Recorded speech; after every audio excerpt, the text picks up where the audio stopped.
Tonight, the first topic we explore is the life and ideas of Albert Einstein, perhaps the most iconic physicist in modern history. A man whose wild hair and deep eyes became symbols of genius itself. From redefining our understanding of space and time to his quiet resistance against war and injustice, Einstein's life was filled with curiosity, rebellion, and moments of deep reflection. So before you get comfortable, as always, take a moment to like the video and subscribe to the channel, only if you enjoy our content. Also, let us know where you're watching from and what time it is for you. Sometimes our stories are too interesting, and we're working on some boring ones. It's time now to dim the lights, turn on a fan for some noise, and let's cover what we have for tonight, together. Albert Einstein was born on a quiet spring day, March 14, 1879, in the small German city of Ulm. He was not born into grandeur or wealth, but into the hum of ordinary life. His father, Hermann, was an engineer, and his mother, Pauline, was a gifted pianist. Their home was filled with a gentle mix of tools and melodies, science and art, an atmosphere that would quietly shape the boy who would one day change how we understand the universe. From the very beginning, Albert was different. Not in the way people might expect genius to show itself. He was slow to speak. Some in his family feared he never would. He often repeated sentences softly to himself under his breath, as if trying to make sense of the words before releasing them into the world. But what he lacked in speech, he made up for in stillness, an intense, quiet curiosity that seemed to absorb everything around him. One day, when he was about 5 years old and homesick in bed, his father gave him a simple gift to cheer him up, a pocket compass. Just a tiny object, with a small needle suspended in a glass case. But for Albert, it was a moment of revelation. He held the compass in his small hand, tilted it, turned it, studied it. No matter what he did, the needle moved, always pointing north. Something invisible was moving it. Something he couldn't see or touch or hear, but something that was there. He became obsessed. How could the needle know which way was north? What force could reach across space and command it like that? The mystery burrowed into his young mind and never left. Later, Einstein would call this his first wonder, the moment he realized that the universe had laws, patterns, secrets, and he wanted to spend his life uncovering them. That compass didn't just point north, it pointed forward. It was the beginning of a journey that would carry Einstein across continents, through revolutions in thought, and into the minds of generations to come. Long before chalkboards and equations, it all began with a boy, a fever, and a tiny needle dancing in still air. Albert Einstein's early school years were anything but brilliant. In fact, if you had been one of his teachers, you might never have guessed you were looking at a future icon of genius. He didn't behave poorly, but he didn't exactly follow the rules either. He didn't sit up straight with excitement. He didn't memorize the answers like the others. What he did, often quietly, inwardly, was think. He would let his mind wander. And in classrooms where conformity was king, that made him a misfit. In late 19th century Germany, the school system was strict, even militaristic. Lessons were rigid. Students recited by rote. Creativity was not rewarded. It was discouraged. But Albert was not interested in memorizing what others had already discovered. He wanted to understand the why. Why did light behave the way it did? Why was the sky blue? Why did time feel slower when you were bored and faster when you were playing? These weren't questions that earned you gold stars. They earned you raised eyebrows. His teachers, frustrated with his questions and quiet resistance, often saw him as defiant. One famously told him he would never amount to anything. Another asked him to leave school altogether. But at home, Einstein was a different student. He devoured books on his own. Books about physics, mathematics, and philosophy. He discovered Euclidean geometry before most of his classmates even heard the word theorem. At the age of 12, he began teaching himself algebra and calculus, not for grades, not for praise, just for the sheer joy of unravelling the universe. He also found peace in music. His mother, Pauline, had introduced him to the violin early on. At first, he resisted it, but as he grew older, music became a refuge. He loved Mozart most of all. Playing the violin calmed him, gave him rhythm when the world felt chaotic. He once said that if he hadn't been a physicist, he might have become a musician. So while the classroom tried to box him in, Albert quietly made his own world. A world filled with questions, symbols, silence, and sound. He wasn't failing. He was just waiting for the right kind of challenge. And soon it would arrive. By the time Albert Einstein finished his studies at the Polytechnic Institute in Zurich, he had the knowledge, but not the path. The world didn't seem to know what to do with him. He graduated without distinction, without glowing letters of recommendation. His professors didn't quite know how to categorize him. He was brilliant, yes, but unconventional, stubborn, and always questioning. He applied for teaching positions across Europe, rejected, again and again. At times, it seemed as though no one wanted him. For over 2 years, Einstein drifted in what he later called his wasted years. But they weren't wasted, not really. They were the quiet before the storm, the waiting period before genius would be ready to speak. Eventually, a friend helped him secure a job at the Swiss Patent Office in Bern. Not as a physicist, not even as a teacher. He was a clerk. He reviewed patent applications for electromagnetic devices and small mechanical inventions. It was far from glamorous, but it was stable, and more importantly, it was quiet. That silence gave him space. While others saw a dull government job, Einstein saw opportunity. The work was mechanical and repetitive, but that left his mind free. He used scraps of paper and the backs of applications to scribble ideas. He took long walks along the Aar River, thinking through puzzles most people never even asked. And late at night, after returning to his modest apartment, he'd continue to dream. No laboratory, no team, just Albert, his thoughts, and the ticking clock. During this time, he also fell in love with Mileva Maric, a fellow physics student from Zurich. Their relationship was passionate, but complicated. They would eventually marry, and their union would bear children, but also deep strain. Einstein was still searching for himself, still becoming who he would one day be, and marriage, for all its comfort, added new pressures. But through it all, one thing remained constant: Albert's obsession with light. He imagined riding on a beam of light, wondering what the world would look like from that impossible perspective. That single thought, born in obscurity, shaped during his lonely patent office years, would soon unlock one of the greatest revolutions in human thought. The world didn't see him yet, but he was almost ready. The year was 1905. Albert Einstein was 26 years old, working full-time at the Swiss Patent Office in Bern. By day, he reviewed designs for inventions.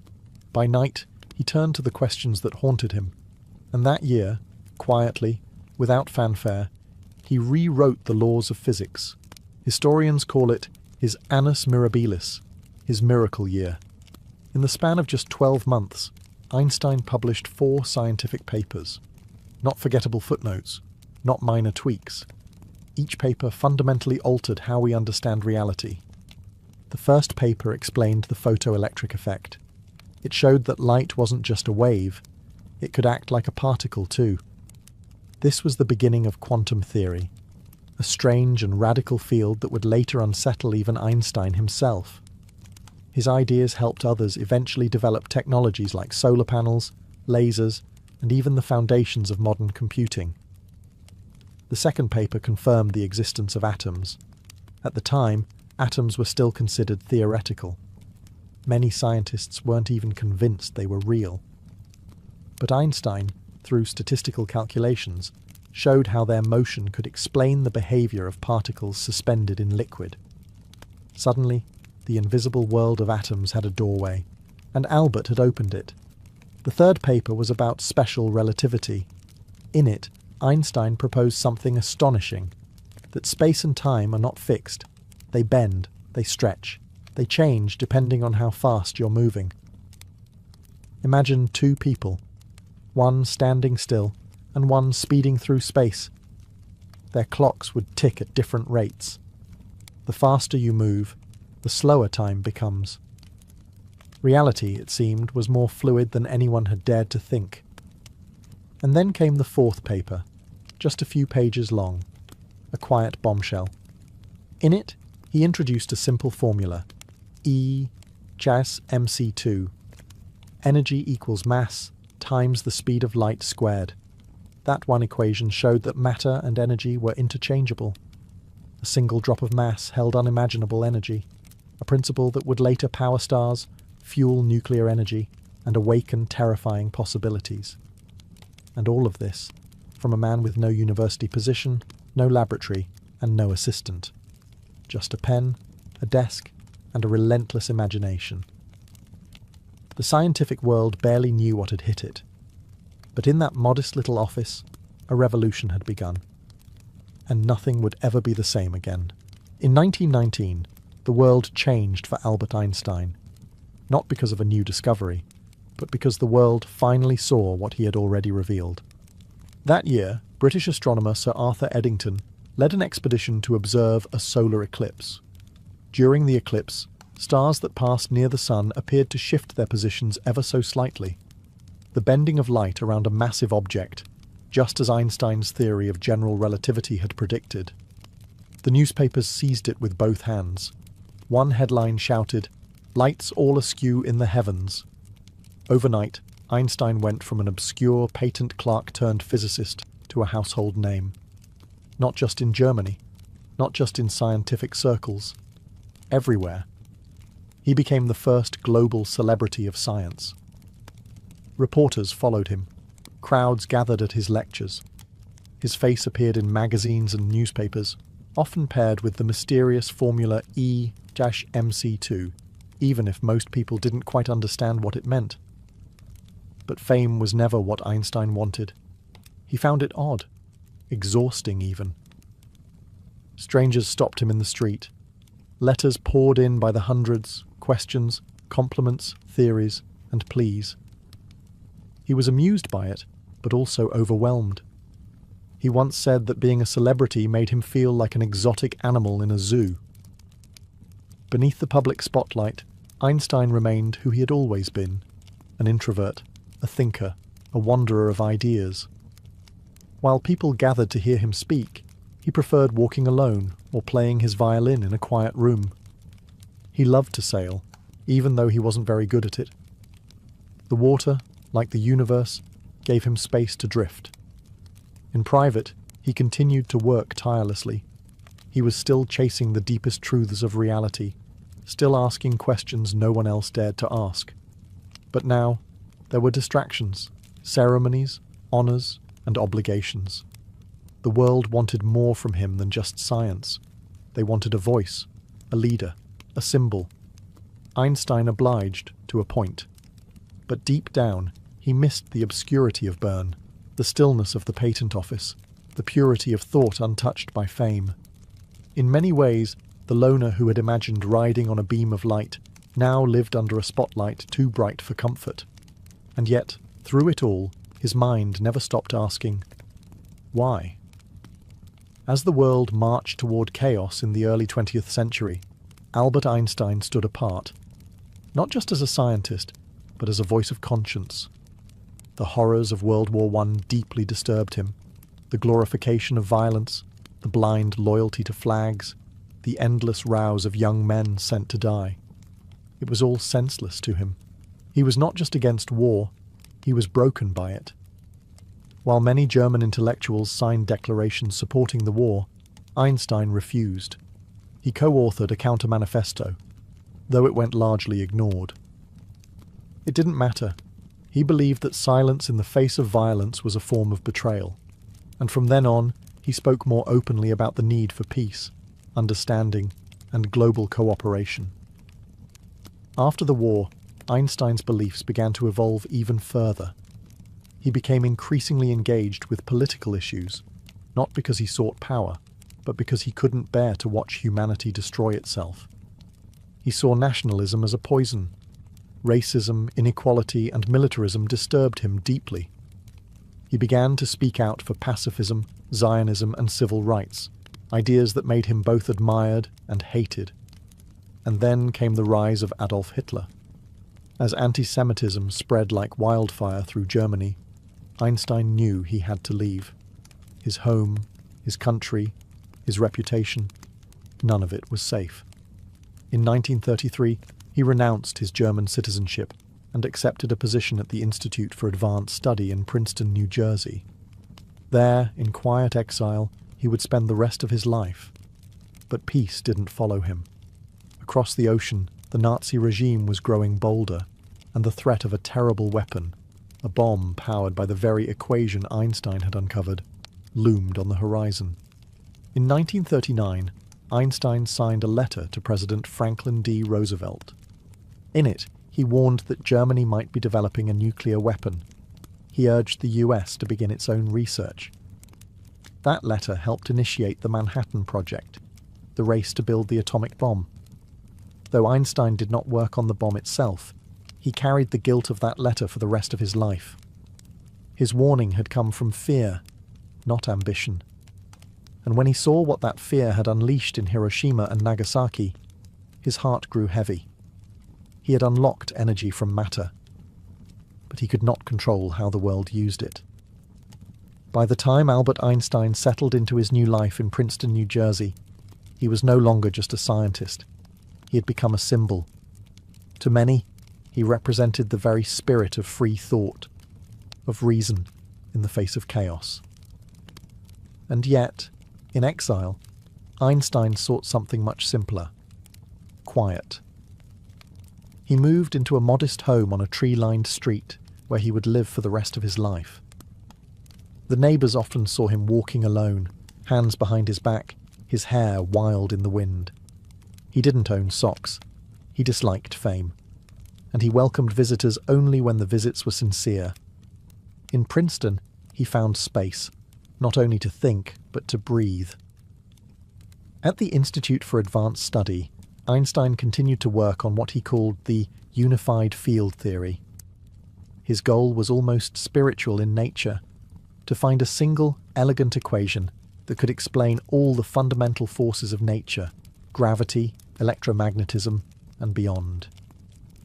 He believed the universe was not random, but ordered. There had to be a pattern, a symmetry, a deeper code beneath the surface. But the answer always danced just out of reach. While quantum physicists were busy embracing uncertainty and probability, Einstein resisted. "God does not play dice with the universe," he famously said. He didn't mean religion in a traditional sense. For him, God was more like the harmony of natural laws, the perfect logic of the cosmos. He could not accept that the universe was ruled by randomness. He wanted a universe that made sense. Outside of physics, he continued to speak up. He became an outspoken critic of racism in America, comparing it to the anti-Semitism he had fled in Europe.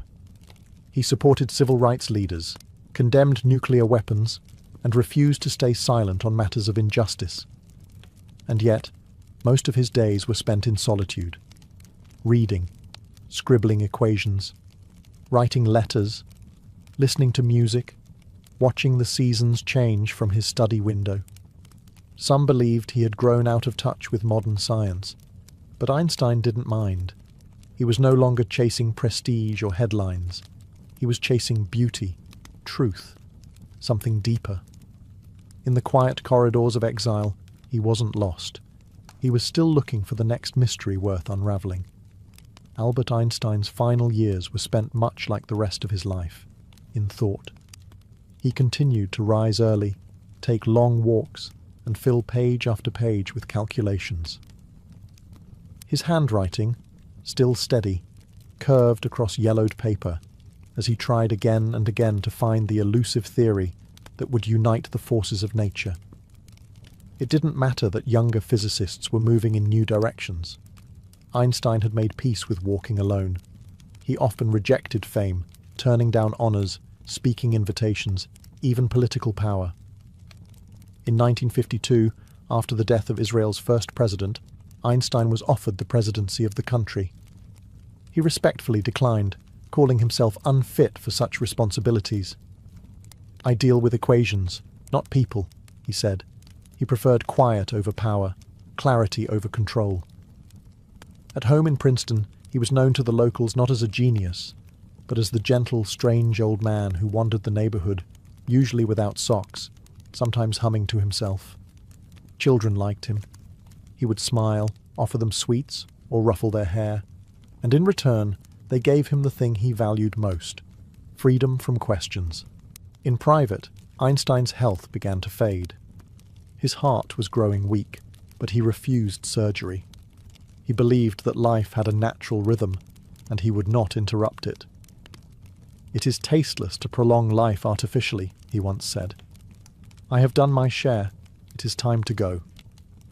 On April 17, 1955, Albert Einstein collapsed from internal bleeding caused by an aortic aneurysm.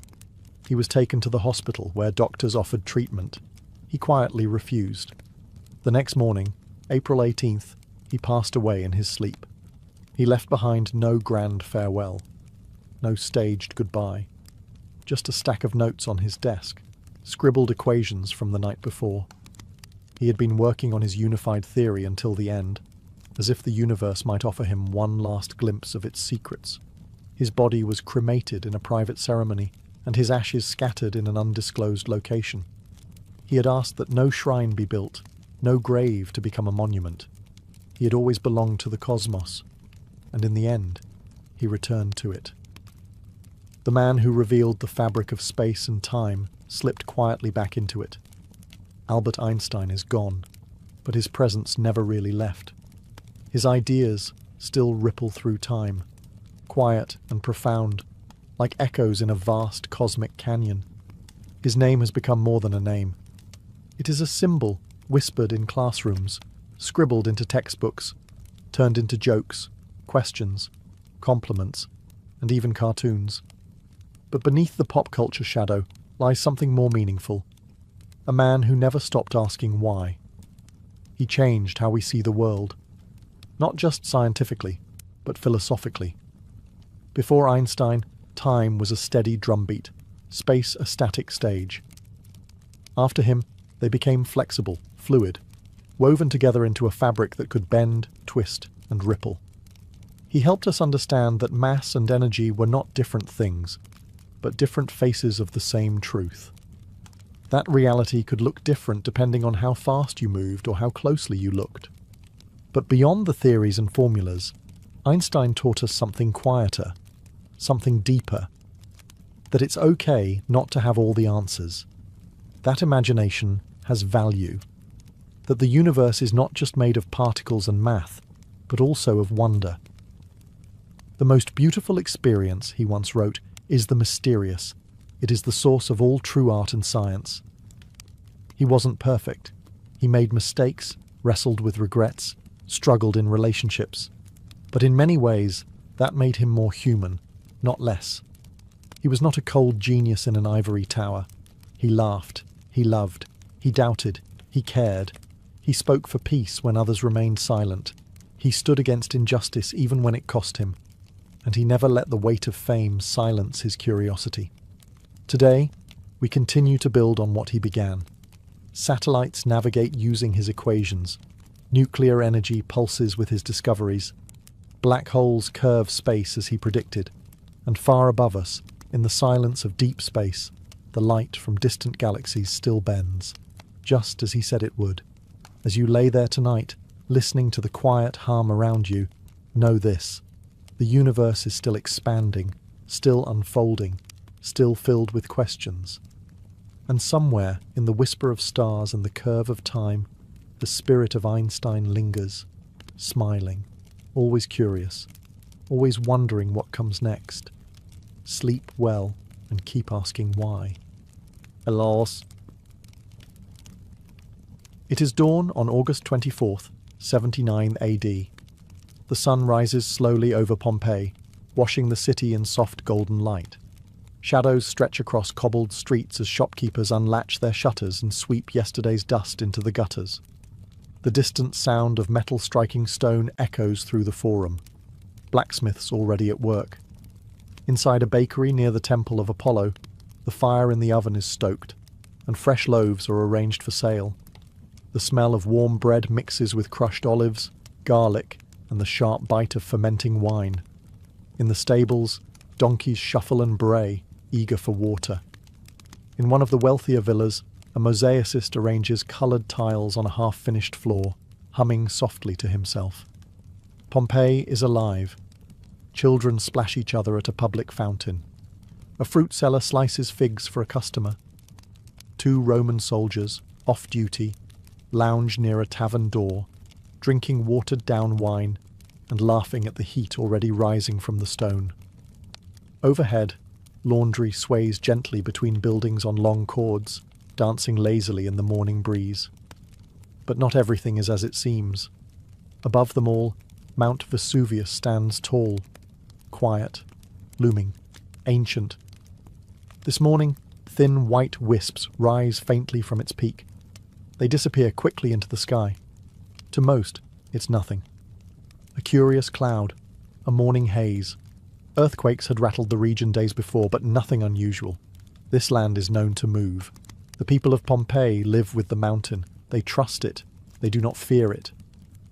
In a shaded garden, a young woman picks herbs, basil, mint, thyme. Her sandals crunch on gravel as she moves from bed to bed. She doesn't notice the silence above her. Birds have fled. The bees are gone. The air feels heavier, as if the sky is holding its breath. A slave in a nearby household glances up at the mountain, frowning. He senses something, but before he can dwell on it, he's called back inside. Water to fetch, floors to scrub, life to live. And so, Pompeii continues. The morning flows forward, as if the earth itself has not already begun to shift, as if time itself hasn't already decided to stop, by nightfall. The morning grows warmer. By 8:30 a.m. the sun is high over Pompeii, and the streets hum with movement. Shoppers haggle over dates and lentils in the bustling Macellum. The scent of fish and vinegar drifts through the air. Slaves haul buckets of water from public fountains. Children chase each other around columns. Everything feels ordinary. And yet, not quite. Something in the air has shifted. The ground gives a soft tremor beneath the feet. Not enough to knock anything over. Just enough to pause conversation. A moment of uncertainty. Then, like a breeze, the moment passes, and people go on. Earthquakes are common here. The mountain has always stirred. Still, the signs grow louder if one knows how to listen. At the temple of Isis, the priestess stops mid-prayer. A jug on the altar rattles gently, almost imperceptibly. She narrows her eyes at the smoke rising from the incense. It swirls strangely, caught in a breeze that isn't there. She says nothing, but she feels something ancient shifting. In a courtyard garden near the city's edge, a dog whines and claws at the door. It's tied up, as always, but today it pulls harder. The woman of the house frowns at the ash on her steps. Ash? It must be from a neighbour's fire, she thinks. She brushes it away and continues with her day. By 10 past a.m. the tremors become more frequent. Small, rolling quakes every half hour. A crack forms in the side of a wall near the amphitheatre. No one sees it happen. A merchant blames the crack on age and time. But the time is now, and age is no longer the culprit. Up on Vesuvius, white vapour thickens into a dark grey column. It stretches upward, slow but constant. Faint rumbles echo down the slope. The goats have scattered. The air smells faintly of sulphur. By noon, ash begins to fall. Light, at first, like snowflakes, but warm to the touch. They land on rooftops, float into open jars, dust the shoulders of market-goers. Some stop and look up. They squint at the sun, which now glows through a thin veil of grey. The mountain is speaking.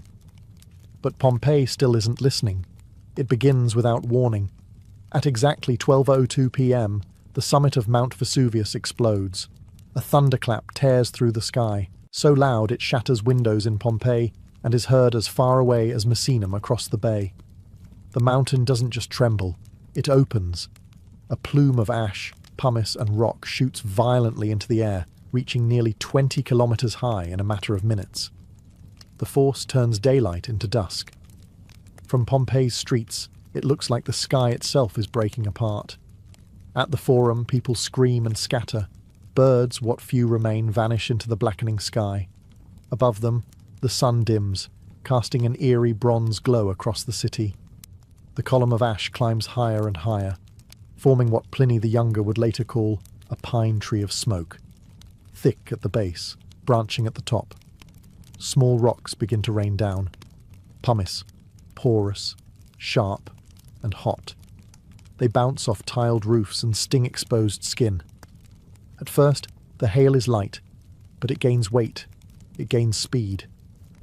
Soon, the streets are covered in grey. Inside homes, people look to the gods. Some gather their families and rush toward the city gates. Others retreat deeper inside, believing the walls will protect them. One woman clutches her jewellery and rushes to the basement. A baker, covered in flour, grabs a sack of coins and locks the door behind him. But there is no safety. The ash begins to choke the air. People wrap cloth around their mouths. Their eyes sting. Their lungs tighten. The city's once bright marble becomes coated in soot. Statues of gods disappear under a falling sky. At the harbour, the sea pulls back unnaturally, then crashes back in violent waves. Ships rock and break from their moorings.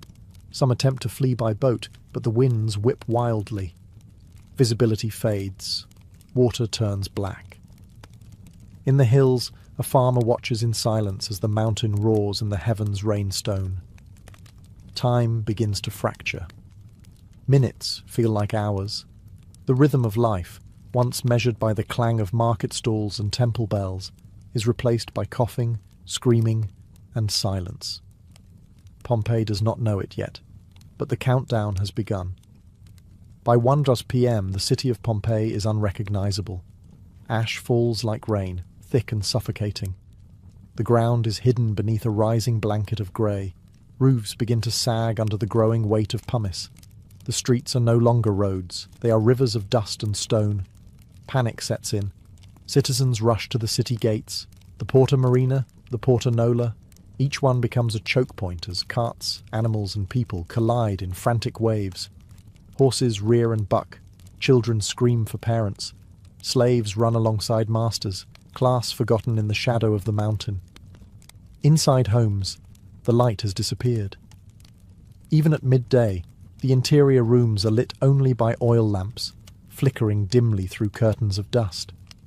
Some families choose to hide. They shut windows, brace doors, and pray that the storm will pass. Others decide to flee, grabbing whatever valuables they can carry: coins, amulets, silverware, household gods. The air grows thicker by the minute. People press cloth to their mouths, but the ash finds its way in. Breathing becomes a struggle. For the elderly and the very young, it is almost impossible. Some collapse in the streets, coughing, unable to go on. A man helps his pregnant wife down an alley, one arm shielding her head, the other carrying a small bronze statue of Minerva. Nearby, a group of teenagers tries to climb onto the city walls, hoping for a better view, or perhaps a way out. They stop laughing when a nearby roof caves in with a deep, heavy crash. At the baths, steam mixes with volcanic dust. The air is thick and unbreathable.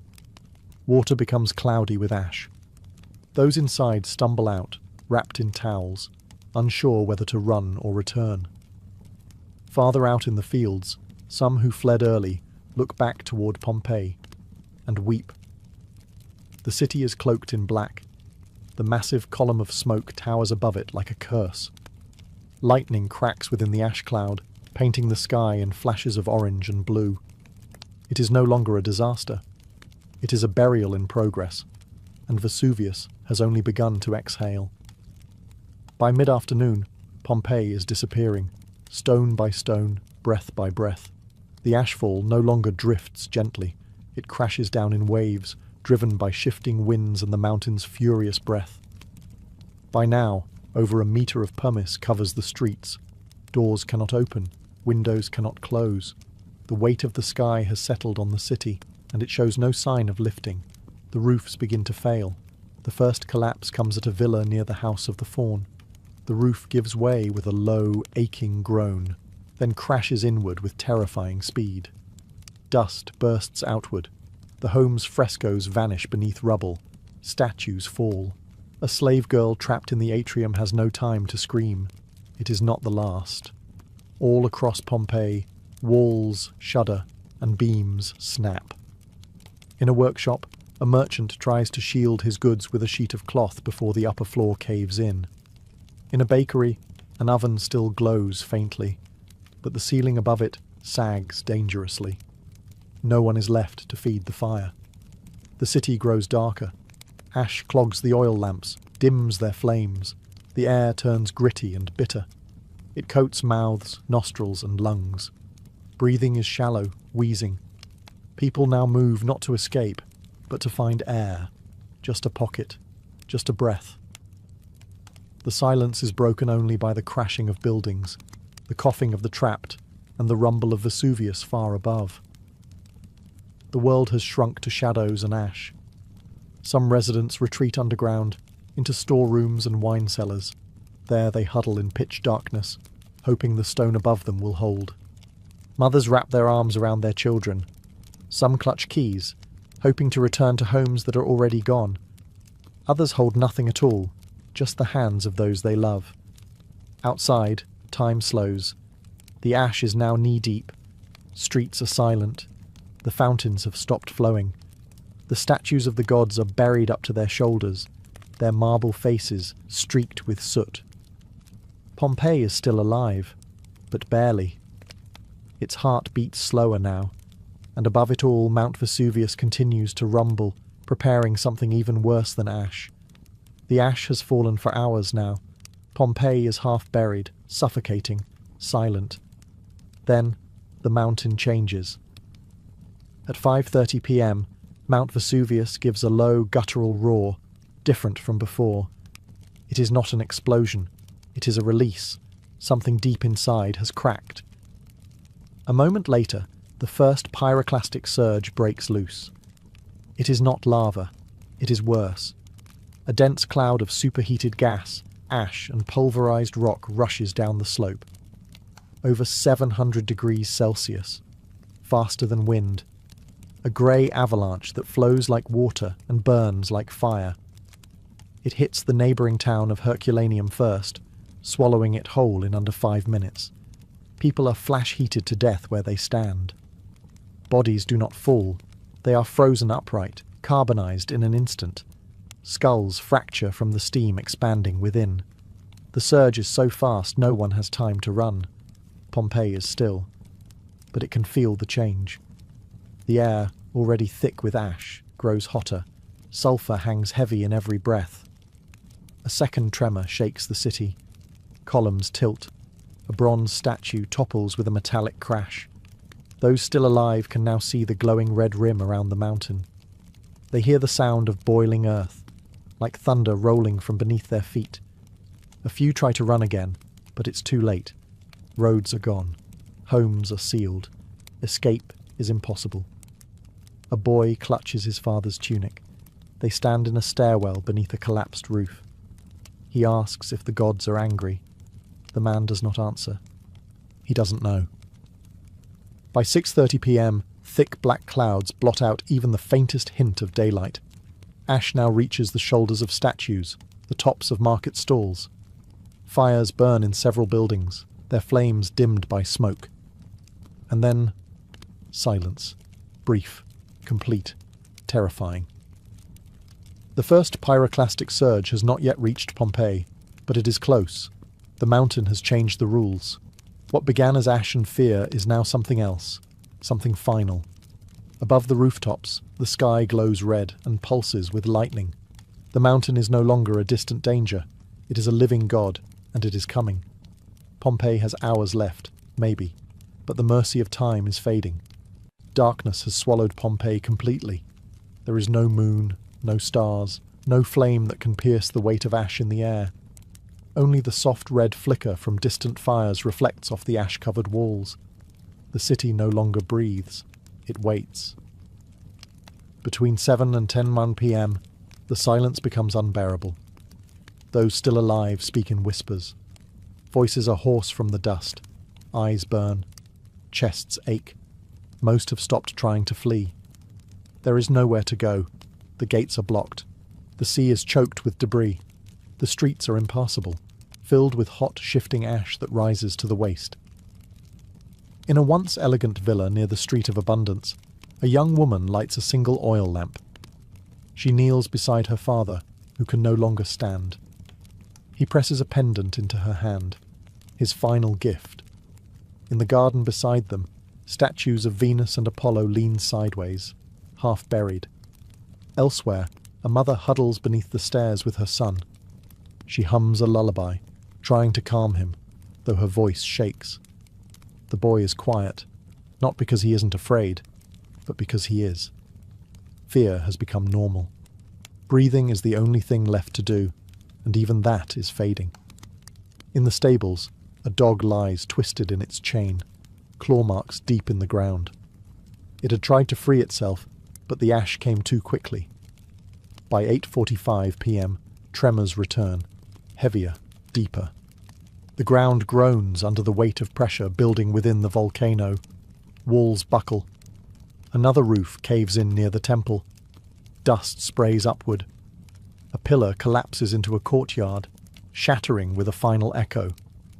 People now crouch in silence. There are no more plans, no more directions, only moments. One breath, another. Pompeii's final witnesses are still. Some kneel in prayer, others lie flat, arms shielding their faces. A few hold hands, lips moving softly in darkness. No more screams, just breath and stone. At 9:50 p.m., the glow above the mountain changes, brighter, redder. The second pyroclastic surge begins to form, faster, heavier, deadlier. The final moments are here, and Pompeii, bruised and blind, does not cry out. It simply braces for whatever comes next. At 10:15 p.m., the mountain breaks. The second pyroclastic surge explodes from the flanks of Vesuvius with no warning. It is not a wave. It is a wall. A roaring mass of gas, ash, molten rock, and invisible death surges down the slopes at over 100 miles per hour. It does not burn. It vaporizes. It does not knock. It crushes. This time, it reaches Pompeii. In one terrifying moment, the entire city is engulfed. The surge races through gates, alleys, gardens, and temples, smashing everything in its path. The temperature reaches beyond 400 degrees Celsius. Wood ignites instantly. Bodies are flash-burned. No time to run. No time to think. Only stillness. People are frozen where they fell. A man reaching for his wife. A mother shielding her child. A priest with his hand still raised in prayer. The heat robs breath before the lungs can exhale. Muscles lock. Ash hardens around forms, leaving voids in the shape of final gestures. Structures collapse all at once. Ceilings fall. Walls crumble. The forum is buried beneath debris. Even marble statues begin to crack and blister from the heat. Fountains dry mid-flow, ash filling their basins like the last offering. The surge takes less than a minute to erase the city. Then, silence. A silence that does not feel like peace. It is too deep, too absolute. It is the sound of finality, of something vast and ancient completing its terrible task. The mountain groans once more, then settles. Pompeii is gone. No smoke rises from chimneys. No voices echo in the streets. No feet walk across the forum stones. The ash lies thick and still. A city perfectly preserved beneath 10 feet of volcanic dust, caught not in ruin, but in pause. The winds shift gently over the plain, carrying the last of the sulphur east. The stars return to the sky, but there is no one to see them. All that remains is shape, position, posture. the frozen choreography of people who had no time to say goodbye. And above them, Mount Vesuvius looms, quiet now, emptied of fury, crowned in steam. But deep beneath that stillness, Pompeii sleeps, waiting. Midnight passes, the eruption slows. What was once a roar has become a murmur, distant, almost tired. Vesuvius exhales smoke into the black sky, but its fire has gone. Pompeii lies beneath it now, utterly still. There are no more screams, no more footsteps, no prayers, no winds to carry them, only ash, heavy and unmoving. Beneath this blanket, the city sleeps. Temples remain standing, half covered, their gods silenced by stone. Amphorae lie untouched in kitchens. Loaves of bread sit fossilized in ovens. Tables are still set. Coins rest in drawers beside forgotten dreams. Time has stopped, but everything has remained exactly where it was, frozen in its last heartbeat. No one comes to search, not for days, not for years. Eventually, not for centuries. Nature reclaims the region slowly. Vines creep over broken columns. The earth cools. New trees root in the ash. Grass grows where Pompeian voices once echoed. The name Pompeii fades from maps, from memory, from history. Other cities rise, empires fall. The mountain sleeps again, and then, 1700 years later, the silence breaks.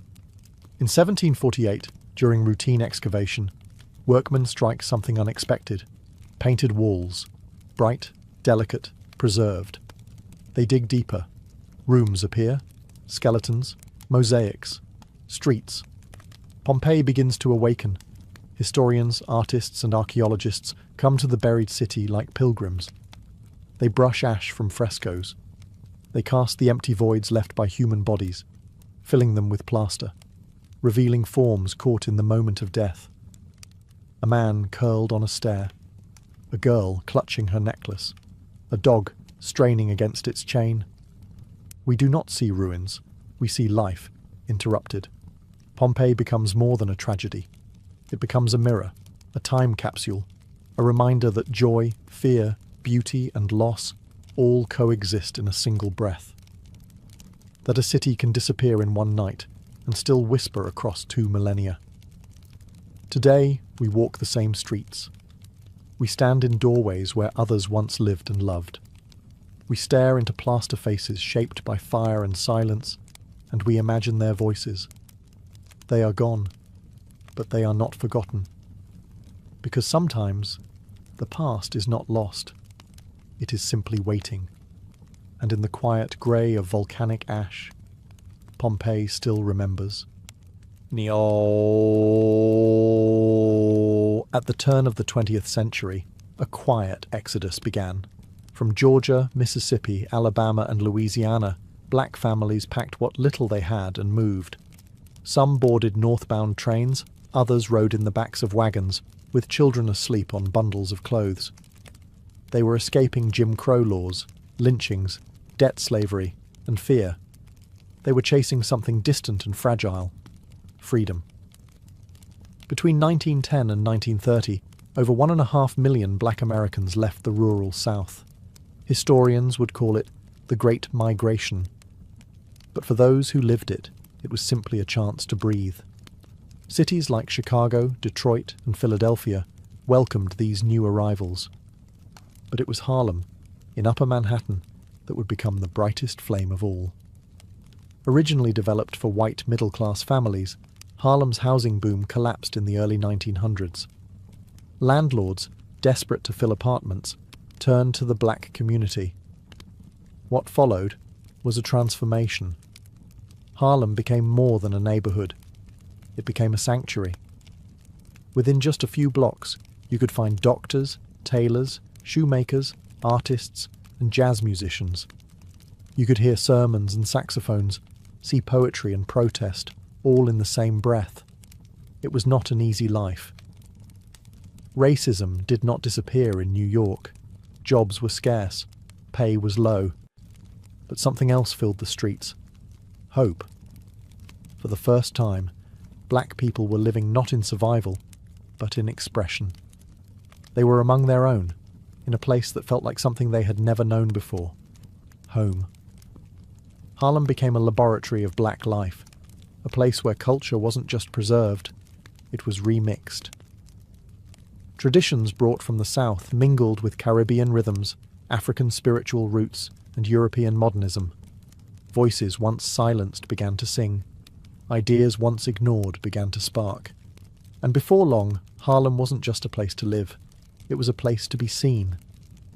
By the early 1920s, you could feel it. Something was blooming. Not a revolution in politics, but in art, in music, in language, in pride. A renaissance. Not just of talent, but of identity. Not just of performance, but of power. It had taken centuries of struggle to reach this moment. But in Harlem, at last, Black America began to tell its own story. Out loud. In Harlem, sound became the city's pulse, and nothing moved through its veins more powerfully than jazz. It didn't come from ivory towers or written scores. It came from front porches in New Orleans, from battered trumpets and syncopated hearts.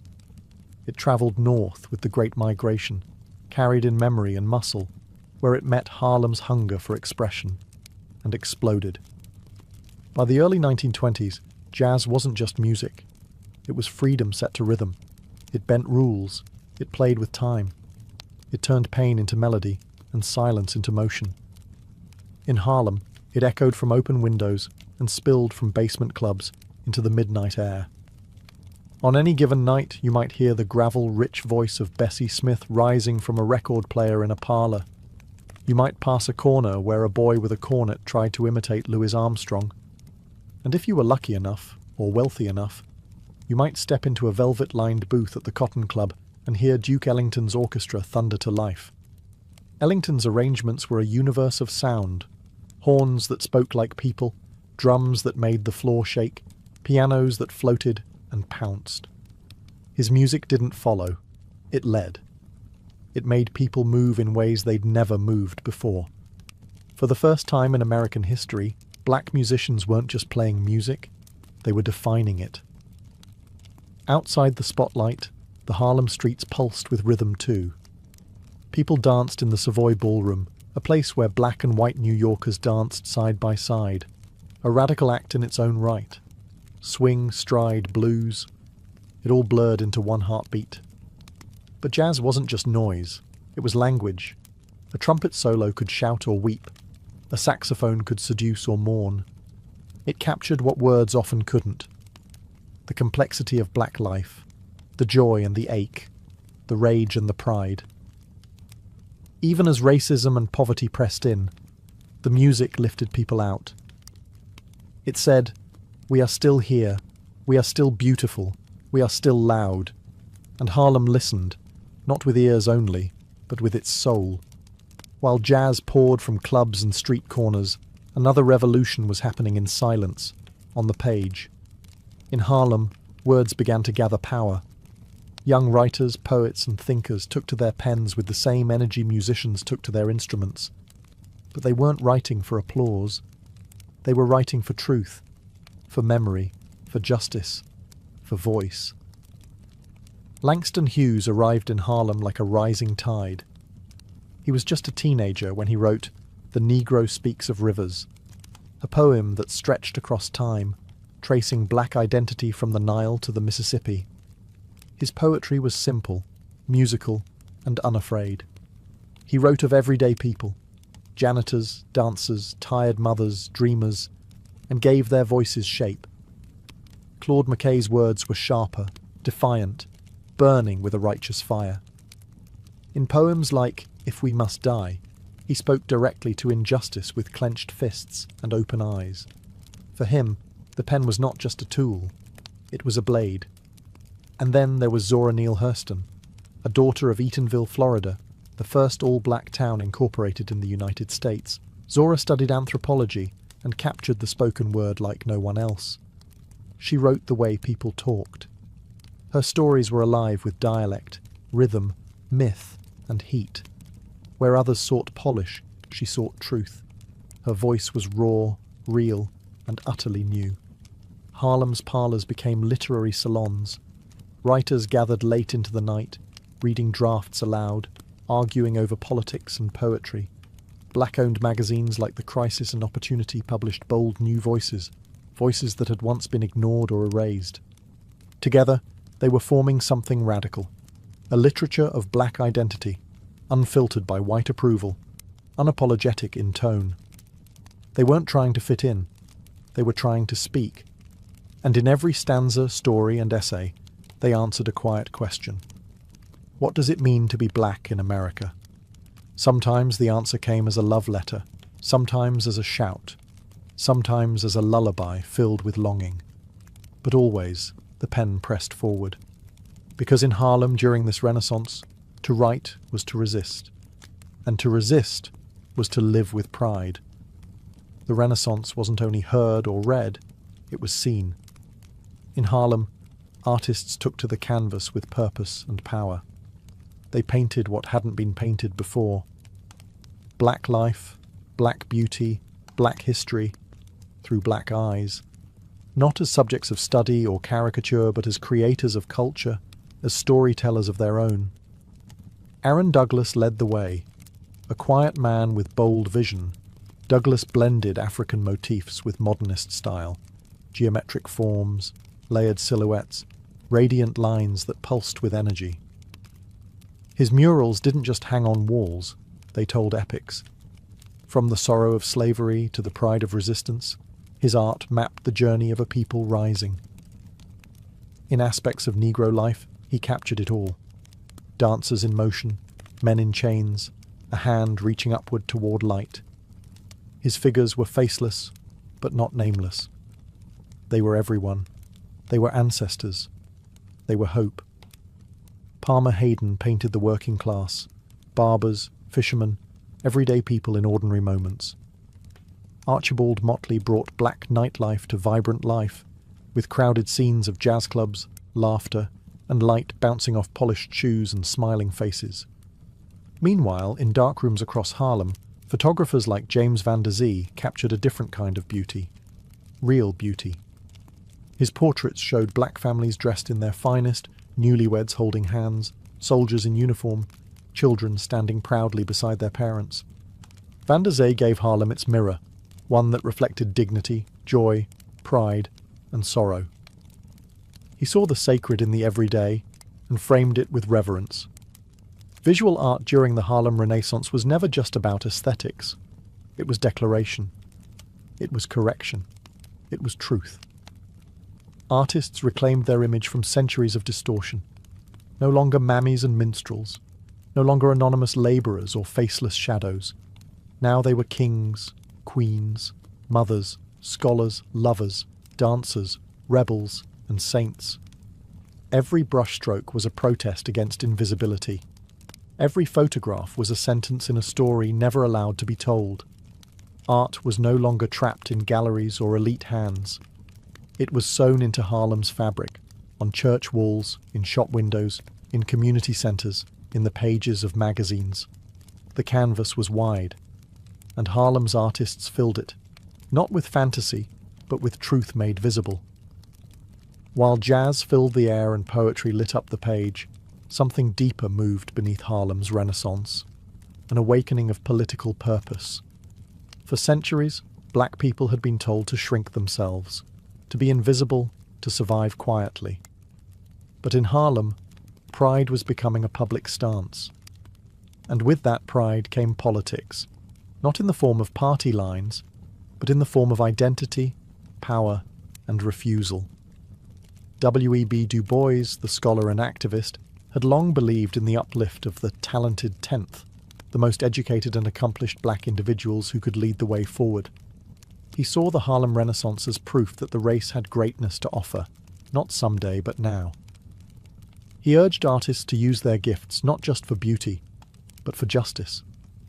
He believed that art should serve a purpose, elevate the race, challenge white supremacy, and shine light on truths too long ignored. But not everyone agreed.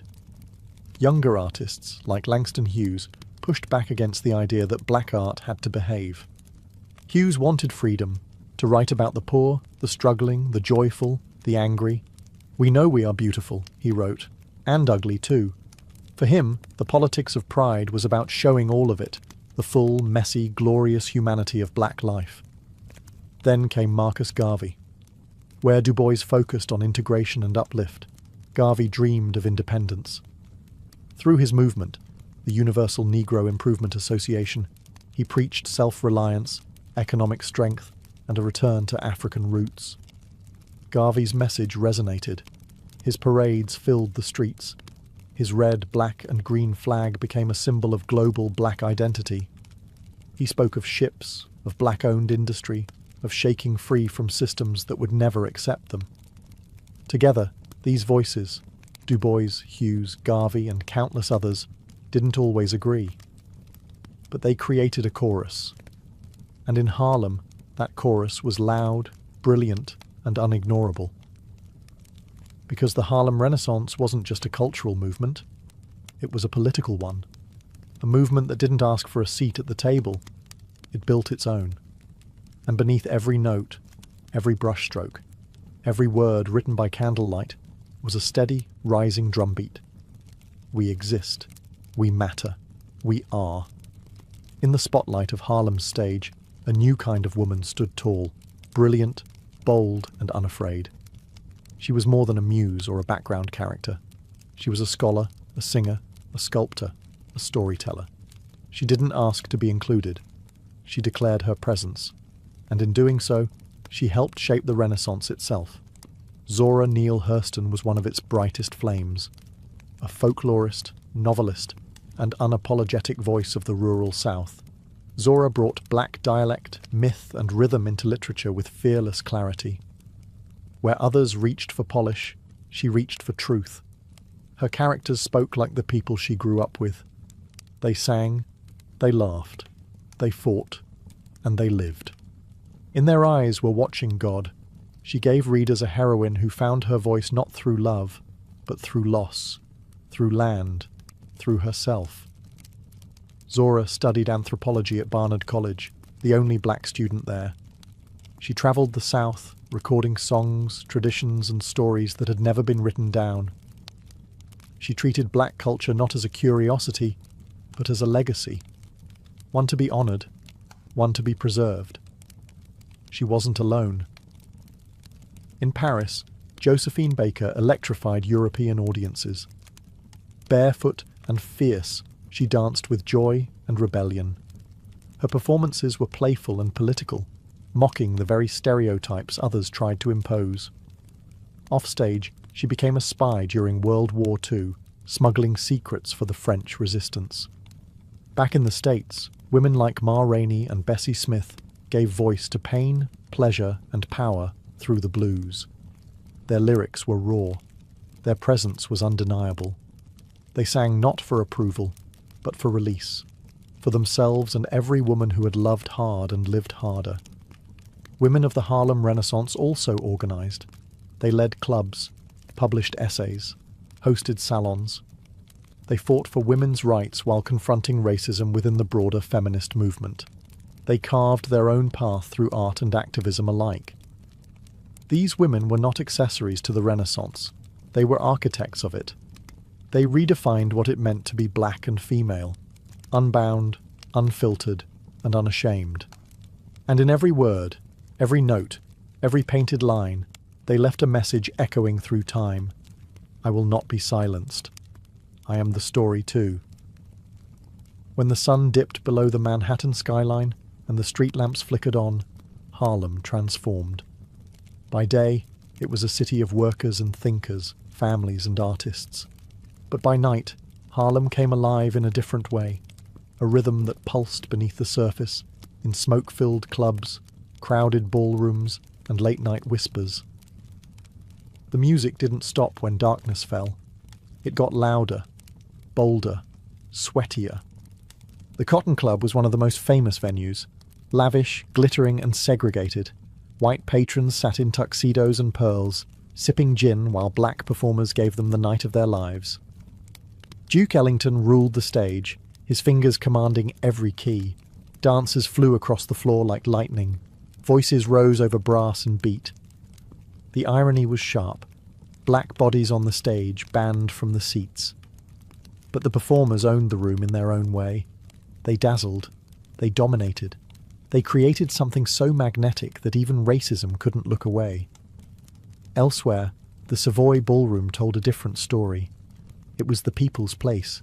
No velvet rope, no segregation. Here, black and white dancers mingled freely. Lindy hoppers spun in wide circles, skirts twirling, shoes sliding. The floor was alive with joy. The music was louder here, rawer, closer to the ground. Beyond the dance halls, Harlem's nightlife included back-alley speakeasies, upstairs jazz dens, and apartment gatherings where strangers became friends over records and wine. These weren't just parties. They were performances, rituals of release. In a world that tried to keep black people quiet, Harlem at night was a place to laugh loudly, move freely, and claim space. Writers came too. Langston Hughes scribbling poems on napkins, musicians trading verses between sets, painters sketched by candlelight, philosophers debated over bourbon and smoke. Every evening held the promise of art being born in real time. But Harlem's nights weren't just glitter and music. They also revealed tensions between fame and exploitation, celebration and survival. There were performers paid pennies for brilliance, dancers who worked until dawn, then woke at noon to clean hotel rooms. Behind the glamour was grit. Still, something electric lived in those hours. Something that said, "We are alive, we are brilliant, we will shine, especially when the world goes dark." And shine they did. In Harlem, even getting dressed was an act of defiance.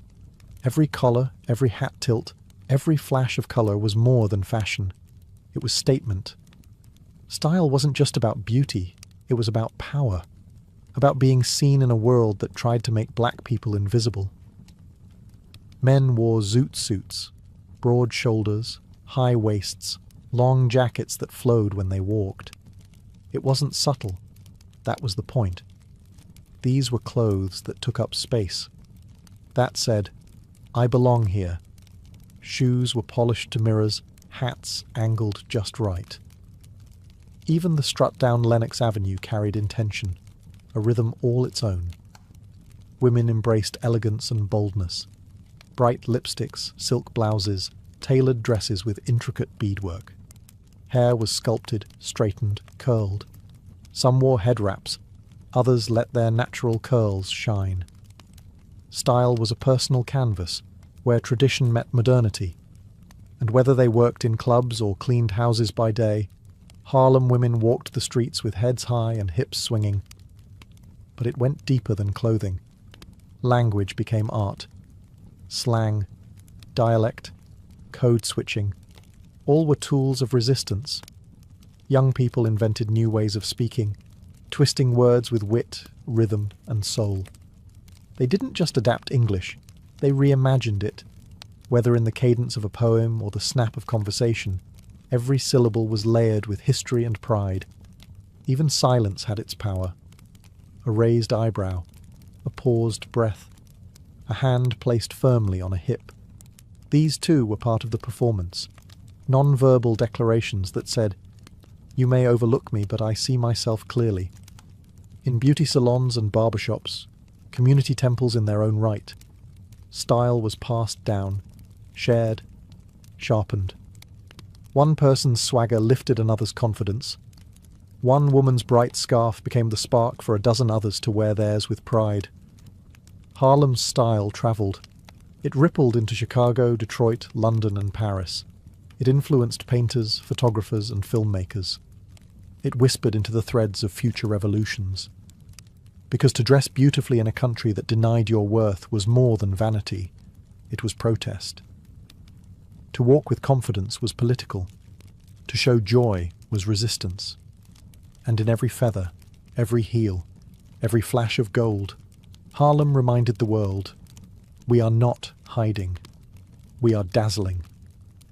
By the early 1930s, the Renaissance began to dim. The Great Depression tightened its grip, silencing nightclubs, scattering artists and draining the lifeblood from Harlem's cultural economy.